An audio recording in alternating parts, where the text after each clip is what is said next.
దేవునికి స్తోత్రము. అనుదిన వాక్య ధ్యానమునకై ఈరోజు పరిశుద్ధ గ్రంథము నుండి అపొస్తలుడైన పౌలు గారు కొరింథీయులకు రాసినటువంటి మొదటి పత్రిక 6వ అధ్యాయము 19వ వచనాన్ని మనం ధ్యానించుకుంటున్నాము. ధ్యాన వాక్యాన్ని చదువుకుందాము. మీరు మీ సొత్తు కాదు, విలువ పెట్టి కొనబడిన వారు గనుక మీ దేహముతో దేవుని మహిమపరచుడి. ప్రియ దేవుని బిడ్డలారా, ఈరోజు ధ్యాన వాక్యము పౌలు గారు కొరింథీయులకు రాసినటువంటి పత్రికలోని ఈ యొక్క వాక్యము చాలా ఆత్మీయతతో కూడినటువంటి సలహా లేకుంటే హెచ్చరిక. ఈరోజు ధ్యాన వాక్యము క్రీస్తు ప్రభు వారి రక్తములోని ఆశీర్వాదాల గురించి ధ్యానించుకుంటున్నాము. అది మామూలు రక్తం కాదుగా, ప్రభువారిది అమూల్య రక్తము. మానవులమైన మనలను మన పాపబంధాల నుండి విముక్తి కలిగించింది యేసయ్యే. ఎలాగ యేసయ్య ఏం చేశారంటే, ఆయన అమూల్య రక్తమును శిలువపై చిందించినందువల్ల మన పాపములకు విముక్తి కలిగింది. పౌలు గారు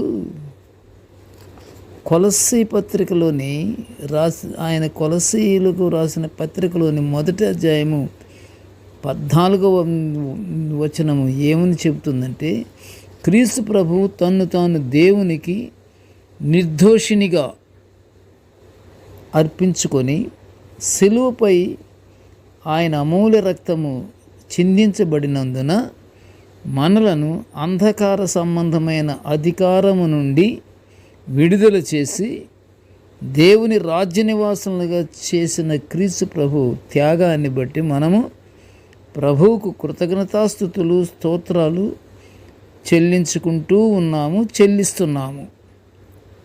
ప్రియ దేవుని బిడ్డలారా, ప్రభువు రక్తము దుష్టలోకాన్ని జయించుటకు శక్తినిచ్చింది. అంతేకాదు ప్రియ దేవుని బిడ్డలారా, దేవునికి మానవునికి మధ్య నిత్య నిబంధన ఏర్పరచబడింది ఈ అమూల్య రక్తమే. ఈ అమూల్య రక్తం వలనే నిత్య నిబంధన ఏర్పడింది మానవుడికి దేవుడికి. క్రీస్తు రక్తము మన మనస్సాక్షిని శుద్ధి చేస్తుంది అని పౌలు గారు హెబ్రీలకు రాసిన పత్రిక 9వ అధ్యాయం 14వ వచనములో వివరించబడింది. ఇప్పుడు మనము పరిశుద్ధ స్థలములో ప్రవేశించుటకు ధైర్యము కలిగి ఉన్నాము. అంటే మనము పరిశుద్ధ స్థలంలోకి మనకు ప్రవేశ అర్హత కలిగింది. మనము తెలుసుకున్న దగ్గర నుండి అయినా సరే మనము మన పాపాలను ఒప్పుకొని వాటిని విడిచిపెట్టి ప్రభువునందే మనము ప్రార్థించుకుంటూ ఎదురు చూస్తూ ఉండాలి. అప్పుడు మనకి ధైర్యంగా ఉంటాము. ప్రియ దేవుని బిడ్డలారా, మన పాపములను తుడిచివేసి మనలను శుద్ధి చేయుటకై ఆయన తన అమూల్య రక్తాన్ని శిలువపై చిందించినట్లు మనం పరిశుద్ధ గ్రంథము నుండి చూస్తున్నాము. కనుక మనము పాపం వైపు చూడకుండా బాప్తిస్మం అనేది పొందాలి. బాప్తిస్మం లేకపోతే లేదు అసలు.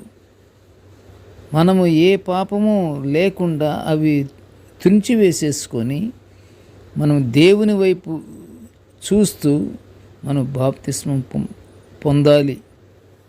పరిశుద్ధాత్మ అభిషేకం తప్పకుండా పొందాలి. ఆయన కట్టడలను ఆజ్ఞలను పాటించి మన పాపములను ఒప్పుకొని దేవుని వైపు తిరగాలి. యోహాను రాసిన మొదటి పత్రిక 1వ అధ్యాయము 7వ వచనములోని పవిత్ర వాక్యానుసారం ప్రభువు దుర్నీతుల నుండి మనలను పవిత్రులుగా చేస్తాడు. ఆ గొప్ప భాగ్యాన్ని, ఆ తలాంతును మనము పొందుకొని ప్రభువారిని మహిమపరుచుకుంటూ పరలోక ఆశీర్వాదాలు పొందుకుందాము. కృపగల తండ్రి, జీవముగల నాయనా, నీకు స్తోత్రములు. ప్రభువా, నీ దివ్యమైనటువంటి ఆత్మీయతో కూడిన వాక్యాలను మేము నిత్యము ధ్యానించుకునే ఈ గొప్ప భాగ్యాన్ని మాకు అనుగ్రహించమని వేడుకొంచుంటున్నాము తండ్రి. కృపగల నాయనా,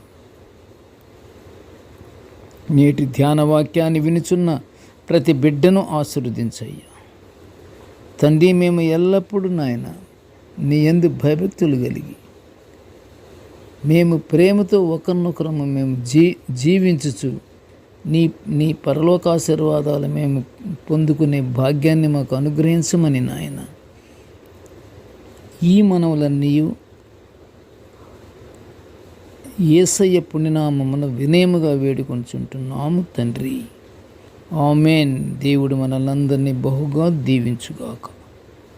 ఆమెన్, ఆమెన్, ఆమెన్.